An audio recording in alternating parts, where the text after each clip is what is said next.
Welcome to Galaxy Classes, where concepts become clear and learning becomes powerful. नमस्कार विद्यार्थी मित्रांनो. आज आपण इयत्ता 10वीच्या मराठीच्या पुस्तकातली एक खूपच महत्त्वाची आणि मनाला स्पर्श करणारी कविता शिकणार आहोत. कवी नारायण सुर्वे यांची 2 दिवस. मित्रांनो, ही कविता फक्त एका कामगाराची गोष्ट नाहीये, तर ही आपल्या सगळ्यांच्या आयुष्याची कहाणी आहे. सुख आणि दुःखाच्या हिंदोळ्यावर आपलं आयुष्य कसं झुलत राहतं याचा एक अप्रतिम आरसाच कवींनी आपल्यासमोर ठेवला आहे. चला तर मग या कवितेच्या प्रत्येक ओळीचा अर्थ, त्यातील भावना आणि कवींना काय सांगायचं आहे हे अगदी सोप्या भाषेत समजून घेऊया. तर आजच्या आपल्या अभ्यासाचा मार्ग कसा असेल ते पाहूया. सगळ्यात आधी आपण कवी नारायण सुर्वे आणि कवितेची ओळख करून घेऊ. त्यानंतर कवितेच्या प्रत्येक कडव्यामध्ये आपण प्रवेश करणार आहोत. पहिल्या कडव्यात आयुष्याचा हिशोब कसा मांडलाय ते बघू. दुसऱ्या कडव्यात हातांचं वास्तव समजून घेऊ. तिसऱ्यात अश्रूंचे सोबती कोण आहेत ते पाहू. आणि चौथ्या कडव्यात जगाच्या शाळेत काय शिकायला मिळतं हे अनुभवू. आणि हो, सगळ्यात शेवटी आपण परीक्षेच्या दृष्टीने याची तयारी कशी करायची यावरही बोलणार आहोत. चला सुरू करूया. चला तर मग आपल्या प्रवासाला सुरुवात करूया. पहिला टप्पा आहे कवी आणि कवितेचा परिचय. कोणतीही कविता समजून घेण्याआधी ती लिहिणाऱ्या कवीला ओळखणं खूप महत्त्वाचं असतं, कारण कवीचे विचार आणि त्यांचं आयुष्यच त्यांच्या कवितेत उतरलेलं असतं. म्हणून आधी आपण नारायण सुर्वे यांना समजून घेऊ आणि मग कवितेच्या नावाचा 2 दिवस याचा नेमका अर्थ काय आहे ते पाहूया. कवितेचे शीर्षक आहे 2 दिवस. आता 2 दिवस म्हणजे काय, सोमवार आणि मंगळवार? नाही. इथे कवींना आपलं संपूर्ण आयुष्य, हमारी पूरी जिंदगी या 2 दिवसात मांडायची आहे. हे 2 दिवस म्हणजे आपल्या आयुष्याचं प्रतीक आहे, एक सिम्बॉल आहे. कवी काय म्हणतात बघा, की आपलं आयुष्य कसं आहे, तर एक दिवस सुखाची वाट पाहण्यात जातो, की कधीतरी चांगले दिवस येतील, कधीतरी सुख मिळेल या आशेवर, इस उम्मीद में. आणि दुसरा दिवस तो आलेल्या दुःखाचा सामना करण्यात, मुश्किलों से लढने में निघून जातो. म्हणजे आपलं संपूर्ण आयुष्य हे सुख आणि दुःख या 2च गोष्टींभोवती फिरत राहतं. हाच विचार या कवितेचा केंद्रबिंदू आहे. आता आपण भेटूया या कवितेचे कवी नारायण सुर्वे यांना. नारायण सुर्वे हे एक प्रथितयश म्हणजेच खूप प्रसिद्ध रिनाऊंड कवी होते. त्यांचे माझे विद्यापीठ, जाहीरनामा असे अनेक कवितासंग्रह गाजले. त्यांची सगळ्यात मोठी खासियत काय होती माहितीये? त्यांची भाषा. ती अगदी साधी, सोपी, आपण रोज बोलतो तशी होती. त्यांची कविता वाचताना असं वाटायचं की कवी आपल्याशी गप्पा मारतायत. आणि त्यांच्या कवितेची प्रेरणा काय होती? तर त्यांनी स्वतः अनुभवलेलं कामगार जीवन, त्यांचं सुख, त्यांचं दुःख हाच त्यांच्या लेखनाचा विषय होता. पण इतकं दुःख मांडूनही त्यांच्या कवितेचा गाभा, जो कॉर मेसेज आहे, तो होता माणसावरील अपार श्रद्धा. त्यांना माणसाच्या चांगुलपणावर प्रचंड विश्वास होता. This immense faith in humanity is the soul of his poetry. चला, आता आपण कवितेत प्रवेश करूया. पहिलं कडवं आहे आयुष्याचा हिशोब. आपण सगळेच आयुष्यात जमा खर्च मांडत असतो, पण एका कष्टकरी माणसाच्या आयुष्याचा ताळेबंद कसा असतो? काय मिळवलं, काय गमावलं? चला, कवीच्याच शब्दांतून पाहूया. कवितेची सुरुवातच इतकी जबरदस्त आहे की ती थेट आपल्या मनाला भिडते. कवी म्हणतात, 2 दिवस वाट पाहण्यात गेले, 2 दुःखात गेले. समजा कवी आपलं आयुष्य 4 दिवसांचं मानत आहेत, तर त्यातले 2 दिवस म्हणजे अर्ध आयुष्य फक्त वाट पाहण्यात गेलं. कसली वाट? तर सुखाची, अच्छे दिनों की. और बाकी के जो 2 दिन थे वो दुखों का सामना करने में ही चले गए. बघा, किती साध्या शब्दांत कवींनी आयुष्याचं वास्तव मांडलंय. आणि हे फक्त एका कामगाराचं नाही, तर कुठेतरी आपलंही आयुष्य असंच आहे, नाही का? परीक्षेमध्ये या ओळीचा अर्थ स्पष्ट करा असा प्रश्न आला तर लक्षात ठेवा की कवीने यातून कामगाराच्या आयुष्यभर चालणाऱ्या सुखदुःखाच्या चक्राचं वर्णन केलं आहे. आता पुढची ओळ बघा. हिशोब करतो आहे, किती राहिलेत डोईवर उन्हाळे? कवी आता हिशोब करत आहेत. हिशोब म्हणजे काय? तर लेखाजोखा. हिंदीमध्ये म्हणतो हिसाब आणि इंग्लिशमध्ये कॅल्क्युलेशन. कवी आयुष्याचा हिशोब करत आहेत, पण ते पैसे किंवा सुख मोजत नाहीयेत. ते मोजतायत डोईवर उन्हाळे. आता इथे उन्हाळे म्हणजे फक्त उन्हाळ्याचा ऋतू नाही. उन्हाळ्यात जसा आपल्याला त्रास होतो, कष्ट होतात, तसंच आयुष्यातील कठीण वर्षांना, द इयर्स ऑफ स्ट्रगल, कवींनी उन्हाळे म्हटलं आहे. आणि हे उन्हाळे कुठे आहेत? डोईवर. म्हणजे डोक्यावर एक ओझं बनून. So the poet is thinking, माझं अर्ध आयुष्य तर गेलं, आता अजून किती कष्टाची वर्ष माझ्या नशिबात आहेत, यातून त्यांची चिंता व्यक्त होते. पुढे कवी म्हणतात, शेकडो वेळा चंद्र आला, तारे फुलले, रात्र धुंद झाली.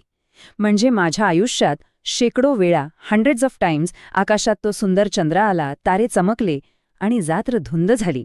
आता हा शब्द महत्वाचा आहे, धुंद. धुंद होणे म्हणजे मंत्रमुग्ध होणे. हिंदीमध्ये आपण म्हणू शकतो मनमोहक हो जाणं, आणि इंग्लिशमध्ये मेस्मरायझिंग. म्हणजे निसर्गाने आपलं सौंदर्य दाखवण्यात काहीच कमी ठेवली नाही. सुंदर क्षण आयुष्यात अनेकदा आले. पण त्या सुंदर क्षणांचं काय झालं? कवीला ते अनुभवता आले का? याच उत्तर या पुढच्या आणि कवितेतल्या सर्वात महत्वाच्या ओळीत आहे. भाकरीचा चंद्र शोधण्यातच जिंदगी बर्बाद झाली. कवी म्हणतात, आकाशातल्या त्या सुंदर चंद्राकडे माझं लक्षच गेलं नाही, कारण मी जमिनीवरचा पोटा पाण्याचा भाकरीचा चंद्र शोधत होतो. भाकरी म्हणजे रोजीरोटी, लाईव्हलीहूड. भाकरीचा आकारही चंद्रासारखा गोल असतो, म्हणून कवींनी ही अप्रतिम कल्पना वापरली आहे. म्हणजे पोटाची भूक भागवण्यासाठीच माझी संपूर्ण जिंदगी, माझं आयुष्य बर्बाद झालं. बर्बाद या शब्दाचा अर्थ आहे वाया जाणे. हिंदीमध्ये बर्बाद होना, इंग्लिशमध्ये वेस्टेड ऑर रुइंड. जगण्यासाठीच्या लढाईत खरंच जगणंच राहून गेलं. दिस इज द ट्रॅजेडी. परीक्षेसाठी ही ओळ खूप महत्वाची आहे. भाकरीचा चंद्र या प्रतिमेचा अर्थ स्पष्ट करा, असा प्रश्न नक्की येऊ शकतो. बरं, पहिल्या कडव्यात आपण पाहिलं की आयुष्याचा हिशोब तर कधी जुळलाच नाही. आता दुसऱ्या कडव्यात कधी त्या हातांबद्दल बोलत आहेत, ज्या हातांनी आयुष्यभर फक्त कष्ट केले. या कडव्याचं नाव आहे हातांचं वास्तव. पाहूया काय आहे या हातांची कहाणी. कवी म्हणतात, हे हात माझे सर्वस्व, दारिद्र्याकडे गहाणच राहिले. पहिला शब्द आहे सर्वस्व. सर्वस्व म्हणजे माझं सगळं काही. हिंदीमध्ये सब कुछ, इंग्लिशमध्ये माय एव्हरीथिंग. कवी म्हणतायत की हे माझे हातच माझी खरी संपत्ती आहेत, माझं स्किल आहे. पण या माझ्या सर्वात किमती गोष्टीचं काय झालं? ते दारिद्र्याकडे गहाणच राहिले. आता इथे दोन शब्द महत्वाचे आहेत. दारिद्र्य म्हणजे गरिबी, हिंदी गरिबी, इंग्लिश पॉवर्टी. आणि गहाण म्हणजे तारण ठेवणे, हिंदी गिरवी रखणा, इंग्लिश मॉर्टगेज्ड. कवी म्हणतात, माझे हात आणि माझी मेहनत जन्मापासूनच गरिबीकडे गहाण ठेवलेली आहे. म्हणजे मी कितीही काम केलं तरी या गरिबीच्या चक्रातून बाहेर पडू शकत नाही. यातून कामगाराची हतबलता, अ सेन्स ऑफ हेल्पलेसनेस आपल्याला दिसते. पण यात हातांची दुसरी बाजूही आहे. पुढच्या ओळीत कवी म्हणतात, कधी माना उंचावलेले, कधी कलम झालेले पाहिले. याच हातांनी जेव्हा काहीतरी चांगलं काम केलं, काहीतरी निर्माण केलं, तेव्हा अभिमानाने त्यांच्या माना उंचावल्या.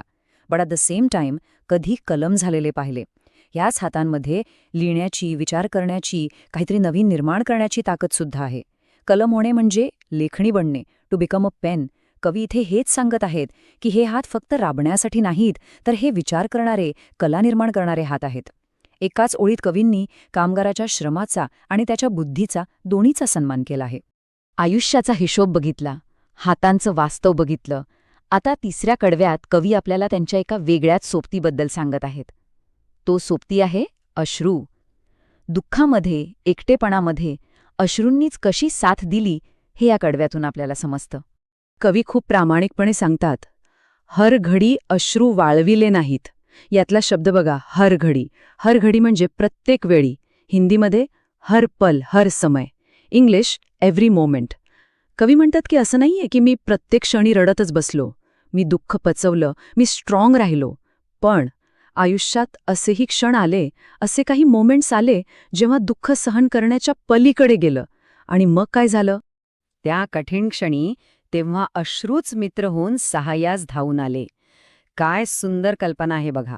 सहाय्य म्हणजे मदत, हिंदीमध्ये सहायता, इंग्लिश हेल्प. कवी म्हणतात की जेव्हा कोणीही माझ्यासोबत नव्हतं, तेव्हा माझे अश्रूच माझे मित्र बनले आणि माझ्या मदतीला आले. कधीकधी रडल्यामुळे मन हलकं होतं, हा आपलाही अनुभव आहे. कवी इथे हेच सांगत आहेत की त्यांच्या एकटेपणात अश्रूंनीच त्यांना आधार दिला. Tears became their companion. परीक्षेसाठी लक्षात ठेवा, इथे अश्रूंना मित्र म्हटलं आहे, म्हणजे निर्जीव गोष्टीला सजीव मानलं आहे. याला मराठीत चेतन गुणोक्ती अलंकार म्हणतात आणि इंग्लिशमध्ये पर्सनिफिकेशन. आता आपण कवितेच्या शेवटच्या आणि सर्वात महत्वाच्या कडव्याकडे आलो आहोत. याचं नाव आहे जगाची शाळा. इतकं दुःख सोसल्यानंतर, इतके कष्ट केल्यानंतर कवी हरले की जिंकले? त्यांना या अनुभवातून काय शिकायला मिळालं? ह्या सगळ्या प्रश्नांची उत्तरं आपल्याला ह्या कडव्यात मिळतील. या ओळीतून कवींचा मोठेपणा दिसतो. ते म्हणतात, दुनियेचा विचार हर घडी केला, अगा जगमय झालो. म्हणजे मी फक्त स्वतःच्या दुःखाचा विचार करत बसलो नाही, मी जगाकडे पाहिलं आणि मला कळलं की इथे प्रत्येक जण दुःखी आहे. आणि जेव्हा मला हे समजलं तेव्हा माझं दुःख फक्त माझं राहिलं नाही, मी जगमय झालो. जगमय होणे म्हणजे जगाशी एकरूप होणे, to become one with the world. त्यांचं दुःख वैयक्तिक न राहता वैश्विक झालं. His pain became universal. मग ही दुनिया, हे जग, ही शाळा बनली. आणि ह्या शाळेत कवी काय शिकले? तर ते म्हणतात, दुःख पेलावे कसे, पुन्हा जगावे कसे, ह्याच शाळेत शिकलो. हीच आयुष्याची सगळ्यात मोठी शिकवण आहे. 2 गोष्टी शिकलो. एक, दुःख पेलावे कसे. पेलावे म्हणजे सहन करणे, टू एन्ड्युअर. दुःखाला कसं सामोरं जायचं. आणि दुसरी, त्यापेक्षाही महत्वाची गोष्ट, पुन्हा जगावे कसे, म्हणजे दुःखात हरवून न जाता पुन्हा उभं राहून जगण्याची उमेद कशी ठेवायची, how to find the will to live again. हे ज्ञान त्यांना कोणत्याही पुस्तकातून नाही, पर अनुभवांच्या शाळेतून मिळालं. याच प्रवासाच्या 3 पायऱ्या आपण इथे पाहू शकतो. पहिली पायरी, दुःखाचा स्वीकार करणे, एक्सेप्टिंग सॉरो. दुसरी पायरी, संघर्षाला सामोरे जाणे, फेसिंग द स्ट्रगल.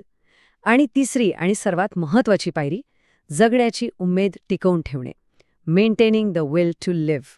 बघा, दुःखाने सुरू झालेली ही कविता किती सकारात्मक विचारावर येऊन पोचते. आणि हाच सकारात्मक विचार कवी एका पॉवरफुल उदाहरणातून मांडतात. झोतभट्टीत शेकावे पोलाद, तसे आयुष्य छान शेकले.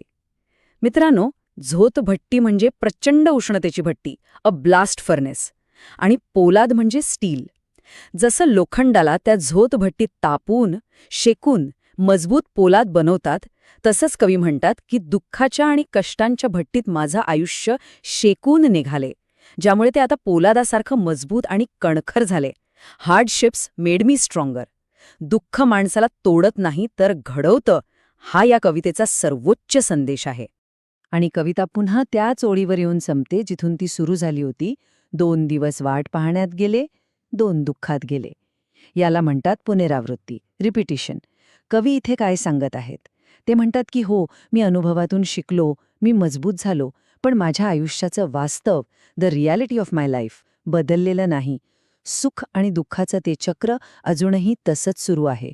कामगार जीवनाचं हे कठोर सत्य कवी या शेवटच्या ओळीतून अधिक प्रभावीपणे मांडतात. तर मित्रांनो, अशा प्रकारे आपण ही कविता पूर्णपणे समजून घेतली आहे. आता आपण थोडक्यात ह्या कवितेचा सारांश बघू आणि परीक्षेच्या दृष्टीने काही महत्त्वाच्या गोष्टींवर नजर टाकूया, जेणेकरून तुमची तयारी एकदम पक्की होईल. परीक्षेमध्ये कवितेची मध्यवर्ती कल्पना स्पष्ट करा असा प्रश्न हमखास येतो. तर काय लिहायचं? 2 मुद्दे लक्षात ठेवा. पहिला मुद्दा, या कवितेत कवी नारायण सुर्वे यांनी एका कामगाराचा कष्टमय जीवनाचे वास्तववादी चित्रण केले आहे, जिथे पोटापाण्यासाठीच्या संघर्षातच आयुष्य संपून जाते. आणि दुसरा, पण तितकाच महत्त्वाचा मुद्दा, हा संघर्षच माणसाला जगायला शिकवतो, त्याला पोलादासारखं कणखर बनवतो. दुःख हाच माणसाचा सर्वात मोठा गुरु आहे, हा सकारात्मक संदेश ही कविता देते. चला, आता एकदा महत्त्वाच्या शब्दांची उजळणी करूया. बर्बाद, वाया जाणे, हर घडी, प्रत्येक वेळी, गहाण, तारण, सर्वस्व, सगळं काही, दारिद्र्य, गरिबी, पोलाद, एक मजबूत धातू, स्टील, शेकणे, कणखर बनणे, आणि हिशोब, लेखाजोखा. हे शब्द आणि त्यांचे अर्थ लक्षात ठेवा, उत्तरे लिहिताना खूप फायदा होईल. आणि आता तुमच्यासाठी एक विचार करायला लावणारा प्रश्न. कवीच्या मते दुःख हे शत्रू आहे की मित्र? थोडा विचार करा. कवितेच्या सुरुवातीला दुःख शत्रूसारखं वाटतं, जे आयुष्य बर्बाद करतं, पण कवितेच्या शेवटी तेच दुःख जगाच्या शाळेत आपल्याला जगायला शिकवतं, एका मित्रासारखं.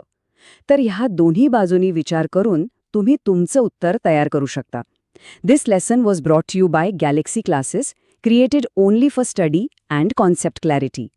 मला खात्री आहे की 2 दिवस ही कविता तुम्हाला खूप चांगल्या प्रकारे समजली असेल. आमचा प्रयत्न आवडला असेल तर नक्की लाईक करा, तुमच्या मित्रमैत्रिणींसोबत शेअर करा आणि पुढच्या व्हिडिओसाठी चॅनलला सबस्क्राईब करून बेल आयकन दाबायला विसरू नका. धन्यवाद.